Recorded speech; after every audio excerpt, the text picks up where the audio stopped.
Bismillahirrahmanirrahim. Assalamualaikum warahmatullahi wabarakatuh. Selamat sore, semoga kita semua dalam lindungan Allah Subhanahu wa Ta'ala. Hari ini hari Kamis, tanggal 16 Januari 2025. Saat ini kembali saya sedang berada di Dusun Pasampak, Desa Basiang Timur, Kecamatan Pondrang Selatan, Kabupaten Luwu. Saudaraku yang saya hormati, hari ini adalah proses panen lanjutan pada empang atau tangga kita, panen rumput Gracilaria yang beberapa minggu yang lalu sempat tertunda. Ini kita lanjut lagi melaksanakan panen. Nah, saudaraku yang saya hormati, pada panen tahap awal kemarin di bulan Desember ya, alhamdulillah kurang lebih sekitar 2 ton ya rumput Gracilaria kita yang naik, dan hari ini adalah proses panen lanjutan, karena beberapa saat yang lalu ada seseorang yang membeli bibit basah ya. Jadi itu kita dahulukan dulu memanenkan bibit basah ya. Kemudian kita lanjut panen kering ya. Untuk harga bibit basah saat ini itu ada di angka 1 juta khusus untuk harga bibit, dan ongkos panen itu 300 per kilo, jadi 1,3 dengan ongkos panennya. Tapi kalau yang membeli bibit itu dia panen sendiri, harganya cuma 1 juta rupiah untuk basah ya. Tapi kalau untuk harga rumput kering saat ini ada di angka 3.600 per kilo keringnya ya. Jadi misalnya kalau kita panen 1 ton berarti ada harga 3.600.000 ya per tonnya. Nah, saudaraku yang saya hormati, budidaya rumput Gracilaria ini tergolong budidaya yang mudah untuk kita budidayakan, dan panennya itu bisa per bulan kalau misalnya perawatannya bagus. Cara kita merawat rumput Gracilaria itu sesuai dengan standar ya. Nah, seperti itu. Nah, kita melihat ini adalah rumput Gracilaria kering yang akan dibawa ke gudang, karena besok rencana mau dimasukkan ke dalam karung kemudian dijual ya. Nah, seperti ini ya rumput Gracilaria keringnya. Nah, ini ya. Nah, karena tadi matahari kurang bagus ya, sehingga ada beberapa yang belum kering ya, tapi pada dasarnya ini sudah kering ya. Nah, seperti ini ya. Nah, rumput Gracilaria ini sangat bagus untuk kita budidayakan, karena kita seperti pegawai ya. Setiap bulan panen itu bisa kita mendapatkan pundi-pundi rupiah ya. Nah, seperti ini. Jadi pekerjaan apapun saudaraku yang kita kerjakan, kalau kita kerjakan dengan hati, insya Allah ya akan sukses. Asal dengan hati ya, ikhlas maksudnya ya. Tapi kalau kita kerja dengan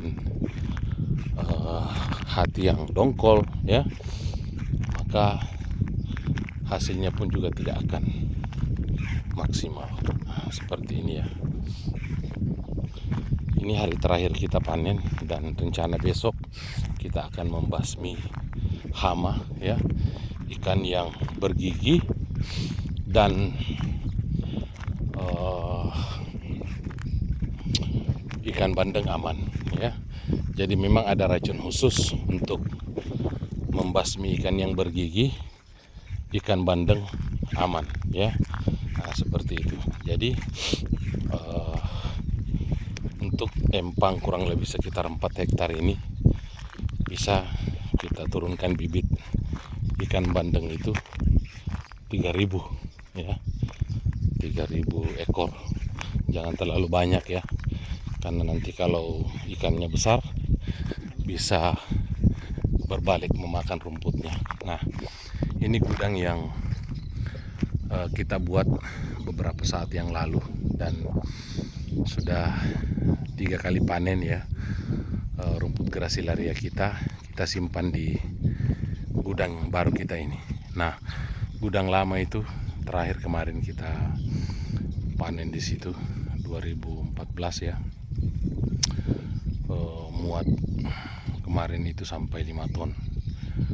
Yang di sana itu. Tapi karena sudah mau rubuh, memang sudah berumur karena kurang lebih sudah 12 tahun ya. Kurang lebih 12 tahun gudang itu, sehingga berkarat dan kita buat gudang baru lagi ya. Mudah-mudahan gudang ini bisa awet dan tahan lama ya. Nah, seperti ini. Kita masuk ke dalam, jalan-jalan. Nah, ini adalah Atanya Rika. Beliau yang mengerjakan empang ini sampai bisa sukses. Dulu empang ini tinggal terbengkalai kurang lebih sekitar 3 tahun ya, karena beliau kuat sampai pematangnya bisa jadi ya. Jadi kalau pekerjaannya bagus, insya Allah akan menghasilkan ya. Makanya Bapak Ibu yang saya hormati, kalau mau mencari pekerja untuk tambak atau empang, cari yang benar-benar memang mau kerja ya. Jangan hanya istilahnya menjaga saja ya, menjaga empang. Nah, ini rumput keringnya. Mudah-mudahan di sini masih ada kurang lebih sekitar 1 ton ya. Rumput di sini. Nah, ini rumput kering ya, Gracilaria yang kering, yang sudah dijemur ya. Nah, seperti ini. Nah, ini penampakannya ya. Jadi kalau sudah dipanen itu biasanya disimpan dulu di sini. Kemudian mini-mininya itu dipisahkan. Mini-mini itu sejenis siput seperti ini ya. Nah, siput kecil yang melengket di rumput ya. Ini kita pisahkan. Nanti pada saat kita mau isi dengan karung, itu kita menggunakan besi yang ada di sana ya. Itu kita pisahkan lagi ya, siputnya, atau bahasa di sini itu mini-mini ya. Mini-mini karena dia kecil. Kalau yang besar itu namanya cecak polok. Itu yang ganas, yang makan rumput ya. Nah, seperti inilah empang atau tambak kita ya. Nah, seperti ini.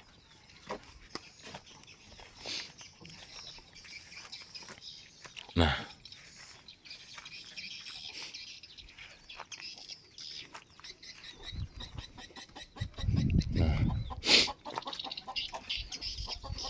ya.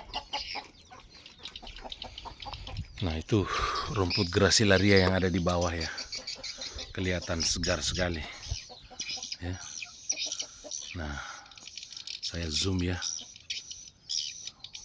Mungkin mungkin tidak kelihatan karena silau. Itu di bawah ya, rumput Gracilaria.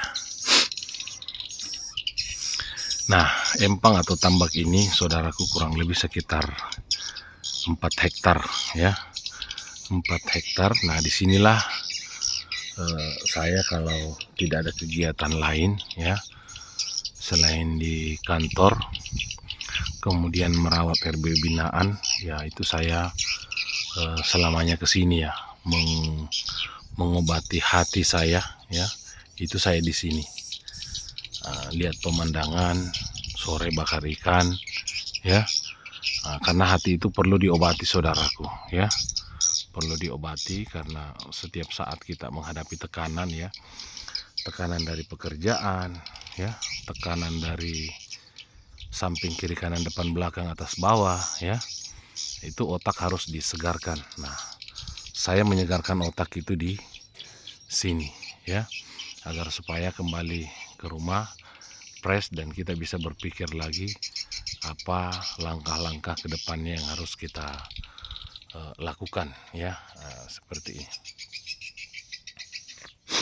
Nah, saudaraku yang saya hormati, budidaya rumput Gracilaria ini rata-rata kalau misalnya empang 4 hektar itu standar bisa kita ambil 4 ton, bisa di atasnya, karena di sini saya pernah mengambil 8 ton ya, kalau pas cuaca bagus ya, kemudian perawatan bagus, nah itu bisa kita panen 8 ton ya, kering. Nah, seperti itu ya, panen 8 ton kering. Apalagi kalau misalnya pas harga puncak itu 8.500, 8.500 dikalikan 8 ya, itulah hasil kotor ya, penghasilan tambak atau empang. Jadi memang penghasilannya besar ya, asal kita kerja dengan hati, karena empang atau tambak ini juga tidak sembarangan orang bisa kerja ya, karena menyangkut masalah pematang ya, perawatan, seperti itu ya. Nah, kita lihat saudaraku yang saya hormati, Tanya Rika ini, beliau punya hati yang tulus, saya lihat ya, karena dia bekerja itu dengan hati. Dia ke sana mau buka penutup airnya ya, penutup airnya, karena besok kita lakukan perawatan pada empang atau tambak ini menggunakan beberapa merek racun ya, dan nanti saya akan spill satu persatu pada saat proses perawatannya ya. Nah, intinya adalah kita membasmi ikan yang bergigi. Kenapa kita membasmi ikan yang bergigi? Karena rumput ya, ketika pucuknya naik, kemudian ikan bergigi itu merajalela ya, maka akan memakan pucuk daripada rumput Gracilaria kita ya. Dan kalau sudah dimakan ikan itu biasanya malas tumbuh pucuknya ya, patah-patah ya. Nah, seperti itu. Jadi setiap selesai panen wajib kita lakukan proses perawatan, yaitu racun ya, untuk ikan yang bergigi, kemudian segala macam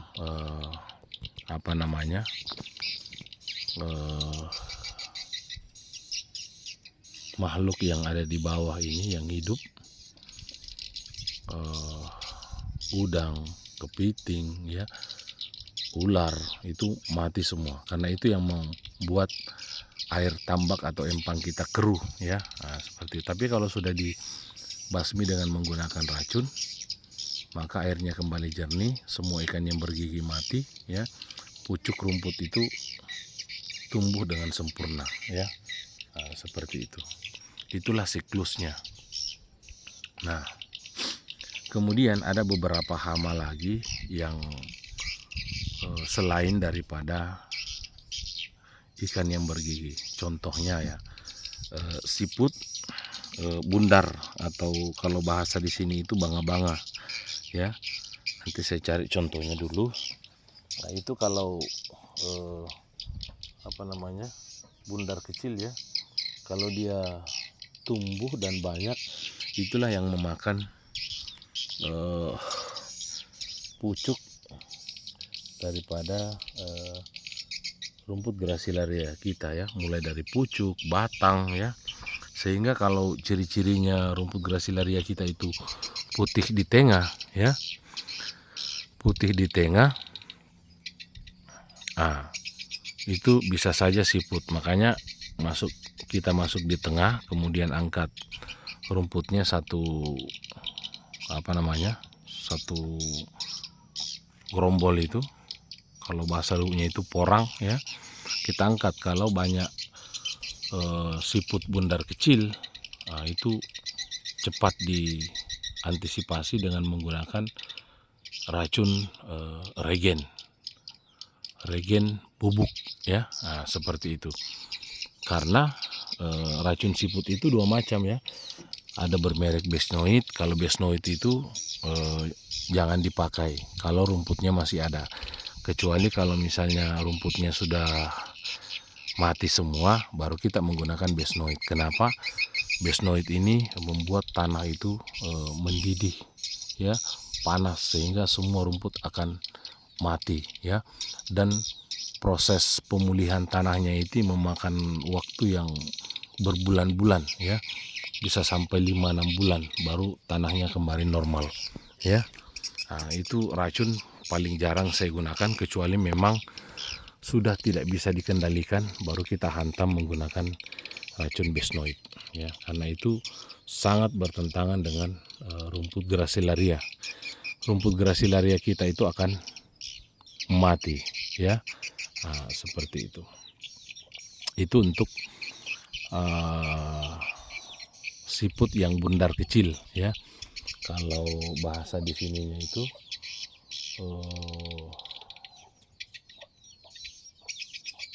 mene-mene ya, atau siput bundar kecil. Nah, siput yang memanjang besar ya, atau biasa bahasa luwunya itu cacak polok ya.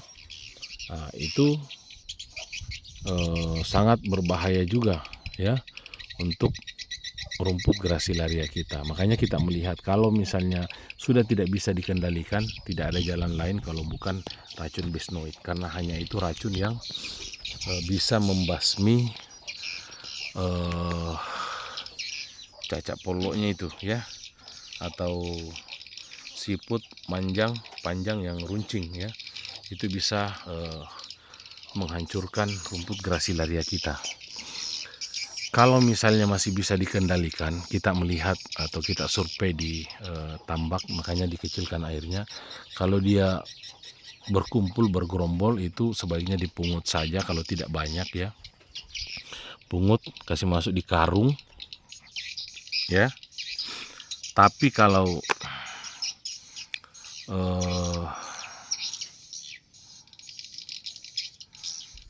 sudah tidak bisa dikendalikan, di mana-mana ada dan rumput semua sudah mati, maka sebaiknya sekali dibasmi dulu ya, menggunakan racun Besnoid. Kemudian kita keluarkan airnya, setiap air pasang kita mainkan keluar masuk ya. Nah, setelah itu rata-rata lumut itu akan tumbuh ya, entah itu lumut lumut batang yang biasa melengket di batang rumput, ataupun lumut hijau ya. Nah, kalau sudah berumur kurang lebih 1 bulan setelah dilakukan proses pergantian air Besnoid ini, baru kita racun ikan yang bergigi dulu ya. Boleh kita pakai Color Mike. Itu racun Color Mike ini membasmi ikan yang bergigi tanpa menyakiti ikan bandeng ya. Nah, ikan yang bergigi ini kita basmi karena akan memakan bibit ikan bandeng kalau kita tidak basmi dulu. Jadi kita kasih lagi racun besnoid ya. Racun besnoid itu kalau misalnya empang 4 hektar, racun colormite ya. Kalau empang 4 hektar seperti ini biasanya colormite kita kasih 3 liter. Nah, kemudian kita tahan airnya sampai 3 hari, kemudian kita buang lagi airnya mondar-mandir selama kurang lebih 1 minggu. Nah, baru kita belikan bibit ikan bandeng dulu ya. Bibit ikan bandeng ini akan memakan lumut-lumut yang tumbuh ya, entah itu lumut batang atau lumut hijau, alga biru atau lumut sakbe ya, itu dimakan ikan. Nah, makanya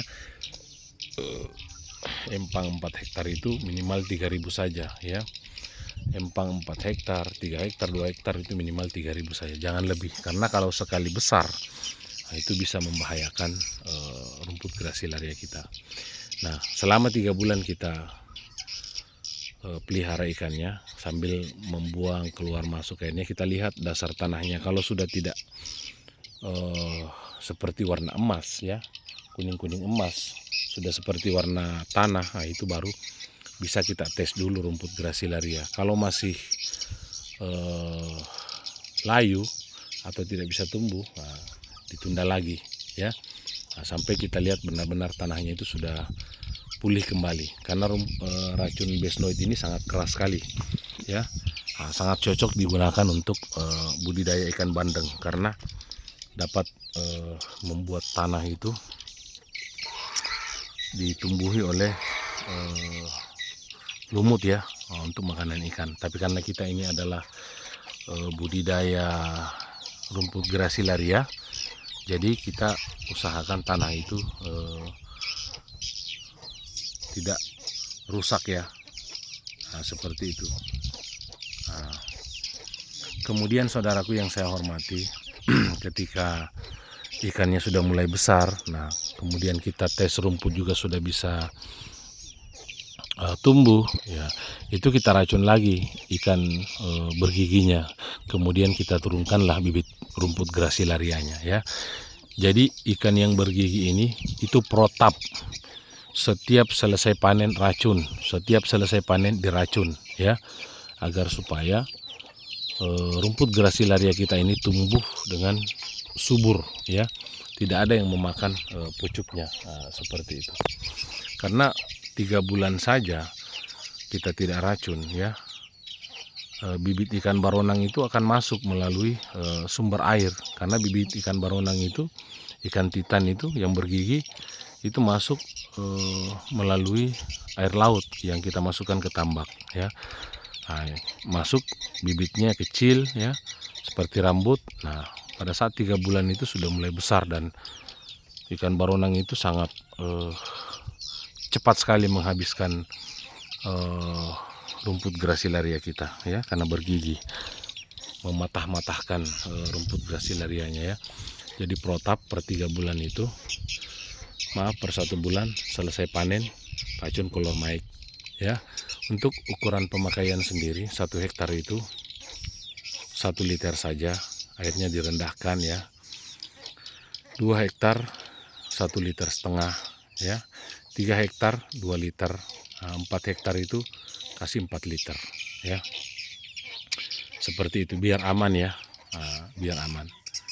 Karena kalau perawatan kita bagus, hasilnya pun akan maksimal ya. Nah, seperti itu. Mungkin ini saja yang bisa saya sampaikan kepada saudara-saudaraku para petani rumput grasilaria dimanapun saudara berada. Tetap semangat, pantang menyerah ya. Mudah-mudahan kita bisa menghidupi keluarga kita masing-masing. Wabillahi taufiq wal hidayah. Wassalamualaikum warahmatullahi wabarakatuh.